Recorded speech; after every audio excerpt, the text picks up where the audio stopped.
اس کے وکیل بن جاتے ہیں. ساری زندگی ساس سسر اپنی بیٹی کے وکیل رہتے ہیں اور اپنی بہو کے جج بنے رہتے ہیں.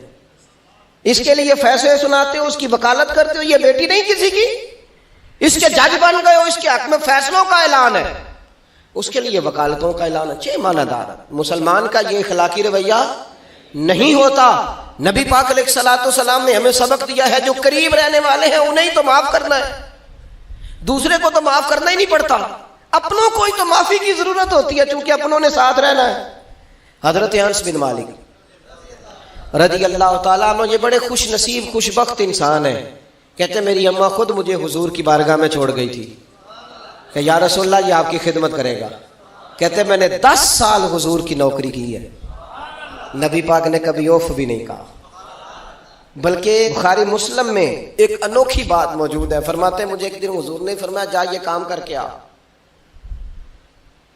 کہتے میرے دل میں یہی تھا کہ فوراً جاؤں گا. اسی طرح لفظ موجود ہے, میرے دل میں تھا جاؤں گا کر کے آؤں گا. حضور نے فرمایا کر کے آ. دل میں پکا ارادہ تھا جاؤں گا, لیکن اپنی زبان سے میں نے کہا حضور میں نے کوئی نہیں جانا. یہ کیوں بات کی؟ یہ ذرا لاڈ کے ساتھ کی, یہ ذرا ناز کے ساتھ کی, یہ ذرا نا محبت کے ساتھ کی. یہ ذرا حضور جو پیار کرتے تھے نا اس پیار کو سامنے, حضور میں نے نہیں جانا. تو کہتے ہیں حضور تھپکی دے کے یہ غلام سے بات ہو رہی. حضور فرمانے لگے چل نہ تجھے کہا ہے نہ جا کر کے آ. کہتے میں چلا گیا, اسی ارادے سے گیا تھا جاؤں گا, لیکن رستے میں جب میں گیا تو بچے کھیل رہے تھے, میں نے بھی کھیلنا شروع کر دیا. کھیل رہا ہوں دیر ہو گئی. حضور نے بھیجا تھا کسی کام. اب جب زیادہ دیر ہوئی تو کریم گھر سے نکلے, اور جب حضور نے مجھے دور سے دیکھا اور مجھے کریم کے آنے کا پتہ چلا تو اب میں ڈرا. اب میرا انداز بڑا جدا گانا ہو گیا کیونکہ حضور نے بھیجا تھا. یہ تو خادم کی بات ہے نا. سچی گل دسیا جی اپنا منڈا بھی کدے نہ جائے تھے اور تینوں میں کلیا سی تو گیا کیوں نہیں؟ ناراض نہیں ہونا آپ نے, لیکن چلو بچہ ہے کسی وقت دیر سویر بھی ہو ہی جاتی ہے, کیوں اتنی سختی کرتے ہیں. حضرت انس بن مالک کہتے ہیں جب حضور کو آتے دیکھا تو میں پوری طرح ڈر گیا, لیکن قریب محبوب جب میرے قریب آئے اور مجھے ڈرا ہوا دیکھا نا تو پھر رحمت للعالمین محبوب کی رحمت کا بادل چھایا. اور جب حضور مجھے دیکھ کے ہنسے نا بس وہ ہنس گئے اور میرا کام بن گیا.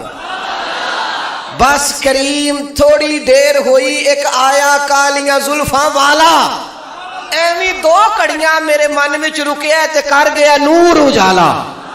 بات بن گئی, بات طبیعت ٹھنڈی ہو گئی. تو حضور فرمانے لگے میں نے کہا تھا جاؤ, گئے نہیں. اب جب حضور مسکرا گئے تو بات ہی ختم ہو گئی. یا رسول اللہ صلی اللہ علیہ وسلم جانے لگا ہوں. تو حضور نے پھر شروع سے بات شروع کر دی. حضور جانے لگا ہوں. فرمایا جا دوڑ کے آ, پھر جو کہا تھا وہ کر کے آ. لیکن وہ بیچ میں جو دیر ہوئی تھی, وہ جو لیٹ ہوئی تھی اور جو میں کہہ کے آیا تھا میں نے نہیں جانا, حضور نے اس بات پر مجھ سے کوئی سختی نہیں کی. میرے عزیز اپنوں نے تو غلطی کرنی ہے, معاف کس کو کرنا ہے؟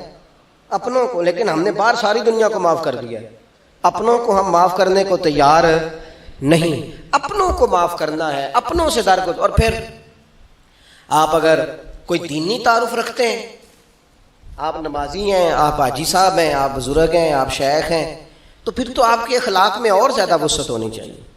جیسے جیسے بندے کی عمریں بڑھتے جائیں نا ویسے ویسے اسے میٹھا ہونا چاہیے, کڑوا نہیں ہونا چاہیے. جیسے جیسے اس کی تسبیح بڑھتی جائے ویسے ویسے اس کا لہجہ بھی وسیع ہونا چاہیے. اس کے مزاج کے اندر دینی اگر آپ تعارف رکھتے ہیں تو پھر تو آپ کو, میں آپ سے عرض کروں, میں کئی دفعہ دوستوں سے شکوہ کرتا ہوں, میں کہتا ہوں یار ہم تو جو کہنا چاہتے ہیں وہ بھی نہیں کہہ سکتے. ہم تو سونا چاہتے ہیں, ڈھب سے سو نہیں سکتے, ڈھونڈتے پھرتے ہیں جگہ ملے کوئی آرام کرنے کو.